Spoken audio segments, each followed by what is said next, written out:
Oi, pessoal. Agora que a gente já falou dos principais arquivos do nosso projeto, né? A gente falou da pasta bin, da pasta obj, da pasta properties, do arquivo gitignore, que é extremamente importante. A gente vai falar de um outro tema que eu vou dizer que é o mais importante quando a gente está desenvolvendo uma API. E é o mais importante por quê? Porque lembra que uma API ela é composta do verbo e da rota e dos parâmetros? Esse é o triozinho da API, rota, parâmetro e verbo. É isso que a gente vai falar agora, que é lá que ativa a função. Lembra que a gente ficou falando por bastante tempo que uma função é ativada? Então é agora a gente entra nisso, certo? E a gente entra nisso, fica aqui dentro da pastinha controllers. Então é dentro do que é o controller? O controller é uma rota, certo? É isso que é um controller. Quando eu clicar aqui, vai aparecer tudo muito grande aqui e tal, então já vou dar umas dicas do Visual Code. Primeiro, vou dar um Ctrl B para fechar ali a janelinha, porque a gente vai inspecionar agora esse arquivo, esse controller. Só tem um controller, né? Eu posso ter vários controllers. Cada controller é uma rota, é um assunto. Lembra que a gente falou? O assunto filme, assunto ator. É aqui que vão ter as rotas, tá? Eu vou clicar então aqui, vou dar um Ctrl B para fechar ali momentaneamente. E como tá tudo muito grande, eu vou dar um Ctrl Shift P. E aí eu vou colocar aqui, ó, zoom, vou escrever lá em cima, ó, zoom out. Então eu vou escolher esse aqui, ó, editor font zoom out. Quando eu dou um enter, ele diminui um pouquinho. Aí eu dou um Ctrl Shift P, escolho o out de novo, ele tira mais um pouquinho. E aí eu posso ir tirando até a letra ficar do tamanho que eu gosto, ou eu posso colocar zoom in, e aí a fonte aumenta, e aí eu vou equilibrando para ficar do tamanho que eu acho legal. Então vamos agora dar uma inspecionada nesse nosso arquivo.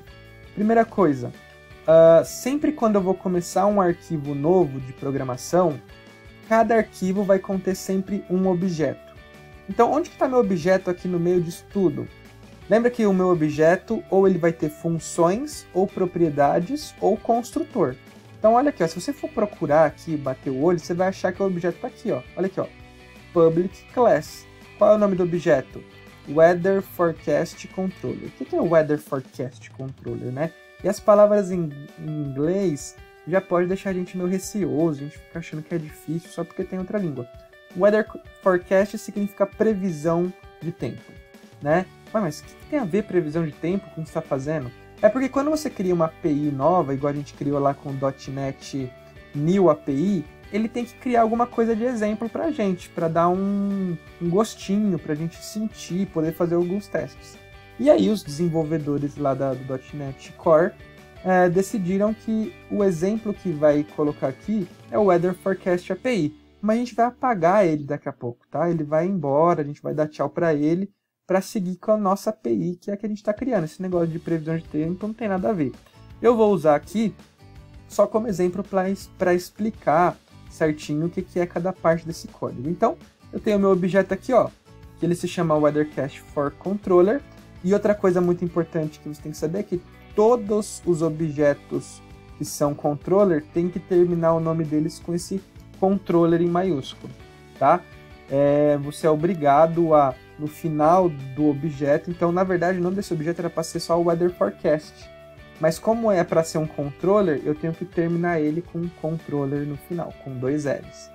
E para falar de fato que ele é um controller, eu preciso colocar esses 2 pontos controller base, que significa que eu estou herdando a classe controller base, tá? Que nos vídeos sobre orientação a objeto você pode entender um pouco mais sobre o que é herança, mas isso não vai te impedir de continuar aqui. O importante é você saber que o nome do seu objeto, que vai ser o controller, tem que terminar com controller e tem que herdar com esses 2 pontos do controller base. A questão é, esse controller base não é um objeto que fica disponível assim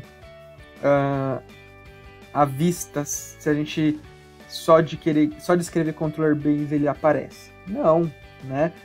Ele é um objeto que está dentro de algumas pastas dentro do próprio C#, do próprio .NET Framework. Tá, mas que pasta é essa? Então aqui em cima, ó, aqui em cima nesse using é onde eu estou fazendo as importações dos objetos que eu quero disponível. Porque assim, ó, na linguagem C#, né, e em todas as outras, todos os objetos que já vêm com a linguagem, eles não ficam disponíveis assim, tá, toma aí, usa qual você quiser no mundo. Não, cada um vai ficando dentro de pastinhas, né? Igual a gente organiza os objetos em pastinhas, igual tá aqui em pastinhas, ó, no nosso projeto, pastinha, pastinha, pastinha, e a gente vai criar outras ainda. No próprio framework, nos objetos que já vêm com a linguagem, também eles se organizam em pastinha. Então, para não ficar tudo um bolo só, a gente fala assim, eu só quero, nesse meu arquivo aqui de controller, eu quero usar só os objetos que estão dentro da pastinha using. Eu também quero usar os que estão dentro da pastinha using, que tem uma subpasta collection e uma subpasta generic. Então, todos os objetos que tiver dentro dessa pasta aqui, ó, generic, que está dentro de collection, que está dentro do system, eu vai ficar disponível para eu digitar ela aqui. Por exemplo, e a mesma coisa para esses outros que estão aqui. Esse que está um pouquinho mais escuro, ó, que você consegue ver aí um detalhe que é um pouco mais escuro, significa que eu importei essa pasta, eu importei todos os objetos dessa pasta, mas não estou usando nenhum, né? E não tem problema, pode ficar ali, só que você importou à toa, né? Não tem problema. Tá, e de onde que saiu esse controller base? Ele saiu dessa importação aqui, ó, desse using Microsoft ASP.NET Core.mvc. Tanto é que se eu apago, ó, vou apagar essa importação. Olha o que vai acontecer, ó. O controller base, ó, ficou vermelho.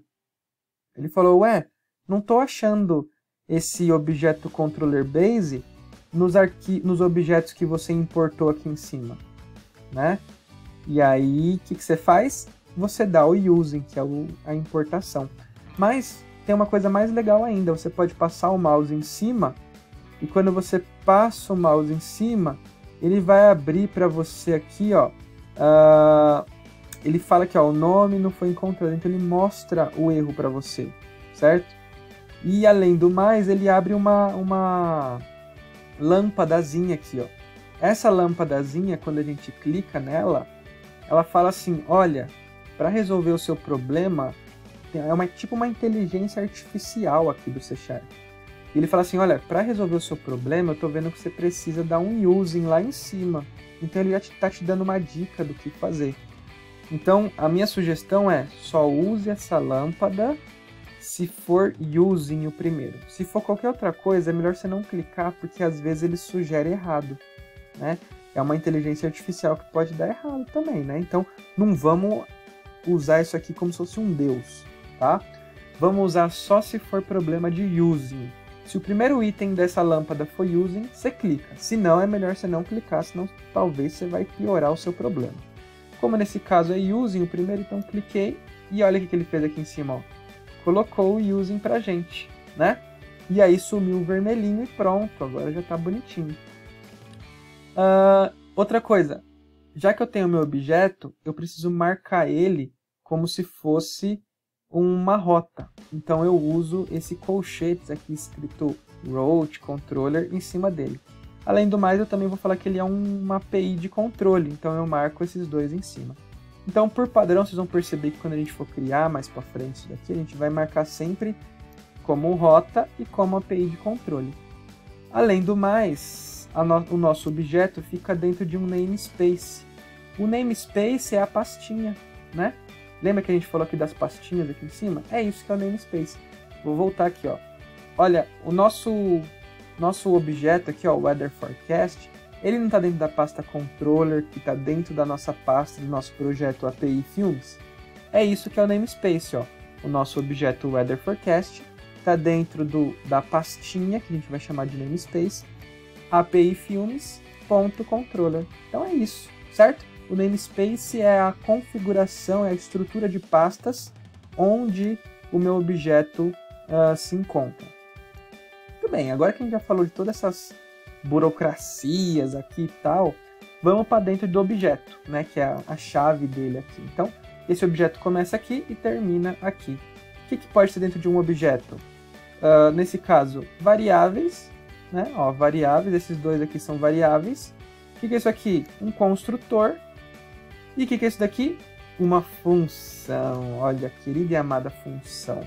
E essa função, lembra que eu falei que uma rota, um verbo mais uma rota ativa uma função? É exatamente aqui que a gente faz essa configuração. Essa função é uma função que volta um enumerable de weather forecast, né? O nome da função é get e não recebe nenhum parâmetro. Essa função não recebe nenhum. Aqui o código dessa função parece meio maluco, mas ele está gerando aleatoriamente modelos de forecast, porque ele volta um enumerable do modelo weather forecast. Ué, mas onde está esse modelo que a gente não achou, que a gente não viu ele? Tá aqui, ó. Se a gente vir aqui na pastinhas, ele está aqui embaixo, ó, em weather forecast. Então, ó, é um modelo que tem essas 4 propriedades, ó, a data, temperatura em Celsius e Fahrenheit e aqui um campo de observação, tá? Esse é o nosso modelo, ó, Public Class, tananã. Você percebe que ele é um modelo que está dentro só da pastinha API Filmes, ó, API Filmes, por isso que ele está aqui. Não está dentro de nenhuma outra pasta, por isso que o namespace dele é assim, certo? E só importa os objetos de system, que são os objetos padrão, né? As variáveis primitivas, certo? E mais alguns. Muito legal, então a gente já descobriu isso aqui agora também. E tá, mas onde que eu tô falando que isso daqui ativa a rota tal no verbo tal? Ué, a rota tal é porque a gente já tá dentro da rota weather forecast, ó. Essa é a rota. Lembra que é para desprezar a parte do controle? O controle é o finalzinho? Então, a minha rota é essa, ó, weather forecast. Tá, depois da rota, ou eu posso ter sub-rota, ou já o verbo. Então, aqui a gente já está indo para o verbo, ó. Então, em cima da função, essa é a minha função. Em cima da função, o que eu estou falando? Eu estou falando que essa função pertence ao verbo http-get. Essa função vai ser ativada na rota weather forecast, que é o objeto que a gente está, e no verbo http-get, certo? Agora que a gente fez essa explicação bem minuciosa, bem detalhada para você ficar bem craque, eu vou mostrar esse programa aqui funcionando para você, tá? E depois, no próximo vídeo, a gente vai criar uma rota só nossa e funções nossas para a gente ter uma ideia de como isso funciona, ao invés de ver esses códigos aqui em inglês, weather forecast, que confunde um pouco a nossa cabeça. Mas é bom a gente entender. Então, para rodar a API, Ctrl apóstrofo, vai abrir o terminal e eu vou dar aqui vou dar um Ctrl C que estava subido, vou dar um .NET Run. Ele vai subir a API. Então tá subindo aqui a API, às vezes demora um pouquinho, é normal, nada muito demorado. Subiu, eu vou clicar aqui no localhost 5000, aperto o Ctrl, ele já sobe para mim. Segura o Ctrl e clica. E ó, tá falando que não tem nada, certo? Por que não tem nada? Ué, porque eu não passei a rota, né? Então olha aqui, quando eu dou um barra e escrevo weather forecast, aí olha quem vem. Voltou aqui aquela lista daquele modelo weather forecast. Só que a gente não vai ficar usando as coisas pelo browser igual eu estou usando aqui, né? Isso aqui é meio noob, né? Ninguém faz isso, não é muito legal fazer isso, é meio zoado. O que a gente vai fazer? A gente vai, até porque pelo browser só dá para simular ação de get. Post, delete, put, não dá para simular pelo browser. Tá, então quem que a gente vai usar para fazer isso? Vou até fechar aqui. A gente vai usar o nosso querido e amado Postman. Então vou abrir o Postman aqui, já está instalado, né? A gente já tinha instalado. Ele abre com essa carinha. E a primeira coisa que você vai fazer no seu Postman é dar uma configurada nele, né? Dar uma customizada. Você vai vir aqui em File Settings e vai clicar aqui em Theme. E aqui no tema dele eu já vou colocar um tema Dark para ficar mais legal. E vou aqui em General, eu vou colocar a fonte 22 para a fonte ficar um pouquinho maior para a gente enxergar, tá? 22 ou 24? Nossa. Pronto, 24 tá legal. Então, aqui tá a minha fonte, né? 24, deve estar dando para enxergar legal. E o tema Black. Beleza, onde que eu brinco nisso? Cada aba é a simulação de um request, ó. Então, eu tenho várias abas que eu posso criar. Eu vou fechar aqui para deixar uma aba só. Nessa aba, aqui tá as informações da aba. Então eu vou falar que eu vou simular um GET. E qual que é a URL? Essa daqui, ó, localhost 5000 weather forecast, aquela que a gente acabou de fazer, certo? Agora eu vou vir aqui e vou clicar em Send. É só isso que eu quero, ó, GET. Mas cadê os parâmetros? Ué, essa função que a gente acabou de ver aqui, ela não tem parâmetro, ó, tá vendo? Ela não tem parâmetro, então eu não preciso passar parâmetro para ela. Dou um Send. Quando der um Send, ele vai ativar a função que está escutando o GET nessa rota. Que é quem? Que é quem? Essa daqui, ó. GET nessa rota aqui, ó. Rota Weather Forecast. Então, beleza. Dou um Send. E... tananã, tananã. Olha aqui que apareceu aqui embaixo. Então, vou subir aqui um pouquinho, né? Pra gente conseguir enxergar um pouquinho melhor, né? E aí eu vou abaixar. Olha aqui quem voltou pra gente. Voltou... Opa! Tá meio ruim aqui. Peraí. Deixa eu descer por aqui. Pronto. Aqui tá voltando quem? Uma lista. Olha aqui, ó. Começou com colchete, é porque é uma coleção. Ah, mas é uma coleção? Sim, ó. Tá voltando um enumerable, lembra? Ó, um enumerable. Então, ótimo. A resposta da API foi uma coleção de modelo. Ah, mas que modelo que é esse? Que tem date, temperatura, nananana. É o modelo do Weather Forecast. Eu vou apertar o Ctrl e clicar, e aí ele abre já para mim, ó. O que tem nesse modelo? A data, duas temperaturas e o summary. O que apareceu aqui no meu modelo JSON? A data, as duas temperaturas e o summary. É exatamente o enumerable, ou a lista de modelo aqui no C#, ele é convertido no formato JSON, igual a gente tinha visto, tá? Então, ó, a data como ficou, número inteiro ou booleano e campo string, tá? Então, voltou aí uma lista de modelos, certo? Mas, além disso, olha que interessante, além disso, a resposta da API foi o quê? 200, né? Deu ok, então deu verdinho, deu certo. E se eu mandasse alguma coisa errada? Poderia trocar o status, dar um 400, dar um 404, enfim, dar algum erro que a gente vai ver como trabalhar com isso mais para frente, certo? Então aqui está a simulação da chamada GET dessa rota, da resposta da API, tudo que a gente viu lá nos primeiros vídeos em PowerPoint, agora a gente está vendo na realidade com a API rodando, e viu que é muito parecido, né? Na verdade é 100% parecido, a única diferença é que está usando o Postman. Mas tudo que a gente viu lá é o que precisa. Então, se você está com alguma dúvida, volta lá naqueles vídeos que eu explico bem detalhado, principalmente o formato do JSON, a rota de URL, parâmetro de corpo, senão você vai se confundir aqui um pouquinho, certo? Então, para esse vídeo, a gente explicou bem detalhadamente o objeto de controller, que é esse Weather Forecast, no detalhe o que é esse dois pontos, o que são esses colchetes. Esses colchetes que ficam em cima da função ou do objeto, né? Você percebe que esses estão em cima do objeto e esse daqui está em cima da função. A gente vai chamar isso aqui de atributo. No C#, a gente chama isso aqui de atributo. Esse cara que fica com um nome em cima de função ou em cima de objeto, entre colchete, a gente chama de atributo. E a gente vai explorar ele bem mais ainda nos próximos vídeos. Legal? Então espero que você tenha gostado e curtido aí brincar com o Postman na nossa primeira diversão de API.